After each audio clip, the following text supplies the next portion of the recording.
350 ఏండ్ల క్రితం నీటితో నడిచిన రహస్య యంత్రం ఛత్రపతి సంభాజీ నగర్లో దాగిన మిస్టరీ గురించి మీకు తెలుసా? మహారాష్ట్రలోని పంచక్కీను చూసిన ప్రతి ఒక్కరూ ఆశ్చర్యపోతారు. కరెంట్ లేదు, డీజిల్ లేదు, మోటార్ లేదు. అయితే ఈ భారీ రాతి చక్రం ఎలా తిరిగేది అని ఆశ్చర్యపోతారు.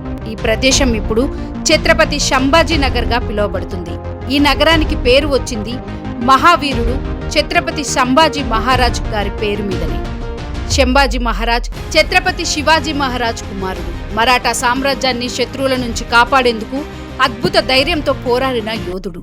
చరిత్ర చెబుతుంది అతను యుద్ధంలో మాత్రమే కాదు, విజ్ఞానం, పరిపాలన, వ్యూహాల్లో కూడా అసాధారణ ప్రతిభ చూపించాడు. అలాంటి వీరుడి పేరుతో ఉన్న ఈ నగరంలోనే ఉంది ప్రకృతి శక్తితో నడిచిన ఒక మధ్యయుగ మిస్టరీ మిషన్ పంచక్కీ.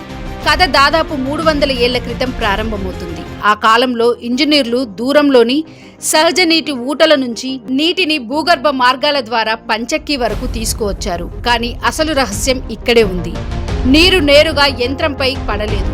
ముందుగా ఎత్తైన ప్రాంతం నుంచి కిందకు వచ్చేలా ప్రత్యేక మార్గాలు నిర్మించారు. ఎత్తు నుంచి దూసుకువచ్చే సమయంలో నీటి వేగం భయంకరంగా పెరిగేది.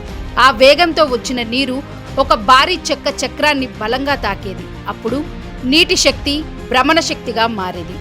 చక్రం తిరగడం ప్రారంభించేది.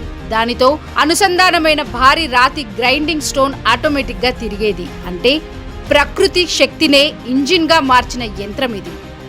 ఇప్పటి హైడ్రో ఎలక్ట్రిక్ టెక్నాలజీ శబ్దాల ముందే మన పూర్వీకులు గ్రావిటీ, నీటి ప్రవాహం ఉపయోగించి పనిచేసే స్మార్ట్ మిషన్ను నిర్మించారు.